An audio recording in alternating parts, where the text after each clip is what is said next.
My stepbrother stole my fiancée, made her pregnant. Now my parents want me to attend their wedding and raise their child. I, 29M, was engaged to the love of my life, Sarah, 27F. We had been together for 4 years, and I thought we had something unbreakable. I was wrong. Enter my stepbrother, Jason, 30M. Jason and I were never close. He was the golden boy. Charming, successful, the kind of guy who could talk his way out of a murder charge with a smile. My father married his mother when we were teenagers, and from the moment we became family, I knew he was trouble. But I never thought he'd betray me like this. Sarah and I were in the middle of planning our wedding. We had the venue booked, the guest list made, and I had just put a deposit on our dream honeymoon. Then, out of nowhere, she became distant. She stopped answering my calls as quickly, started canceling dates, and suddenly had work trips that didn't add up. I felt something was off, but I trusted her. I told myself I was just overthinking. Then, one night, I got my answer. Jason and Sarah sat me down with matching guilty expressions. I already knew. My heart sank, my stomach churned, but I asked anyway, "What's going on?" Jason cleared his throat and smirked. The bastard actually smirked.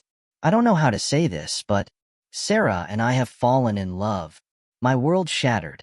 Sarah had tears in her eyes, like she was the victim. I never meant for this to happen, but we can't fight our feelings. Oh, but there's more, Jason added, his voice dripping with arrogance. We're having a baby. I sat there, numb. My fiancée, the woman I was going to marry, was pregnant with my stepbrother's child. And the worst part? They expected me to be okay with it. The wedding invitation from hell.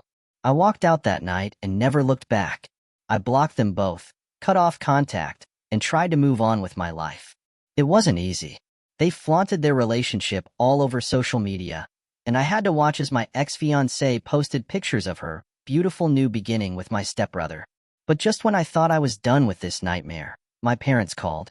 They wanted me to come to the wedding. "You need to be the bigger person," my mom said. "Jason is still your brother, and Sarah was a big part of your life. It would mean a lot if you could forgive them." My father chimed in, "Family is family, son. You have to let go of the past." I laughed. Let go? Forgive? Attend the wedding of the woman who betrayed me and the stepbrother who stole my future? Absolutely not. I told them no, firmly, but they didn't let it go. They called, they texted, they even tried to guilt-trip me with, "What would your grandmother think?" messages. So, I decided to put an end to it once and for all.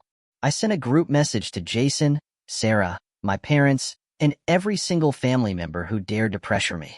I am not attending the wedding of the two people who betrayed me. If you think I should forgive and forget, you are free to go celebrate with them. But I will not be part of it.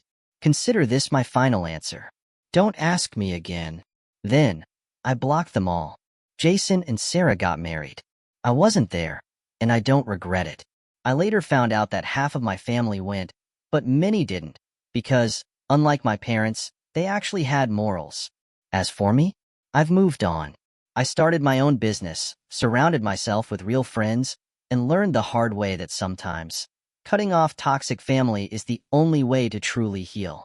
Update. My stepbrother stole my fiancée. Now he wants me to pay for their baby.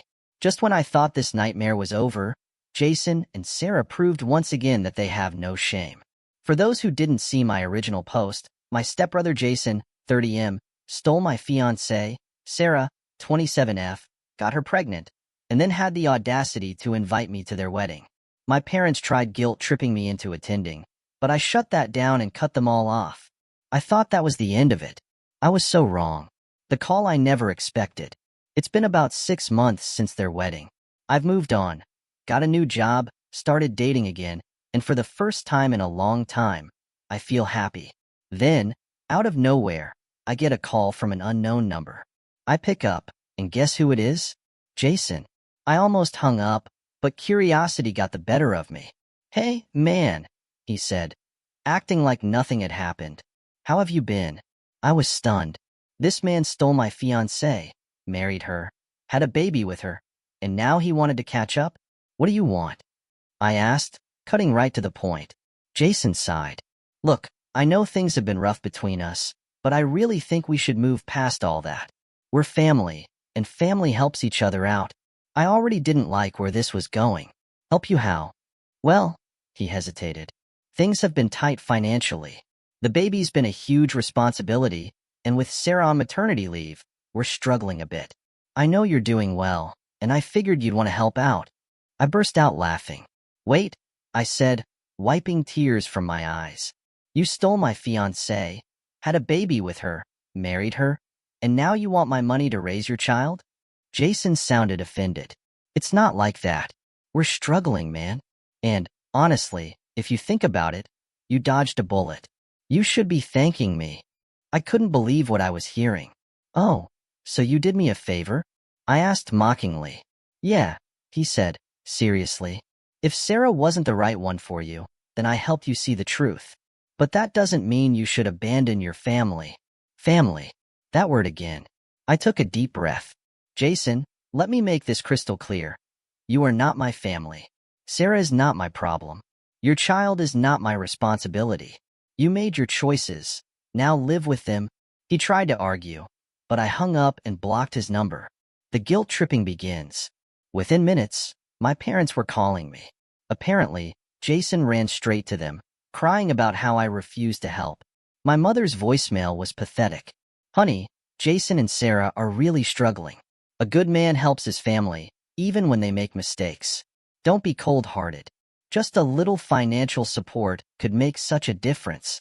My dad's message was worse. You need to be the bigger person.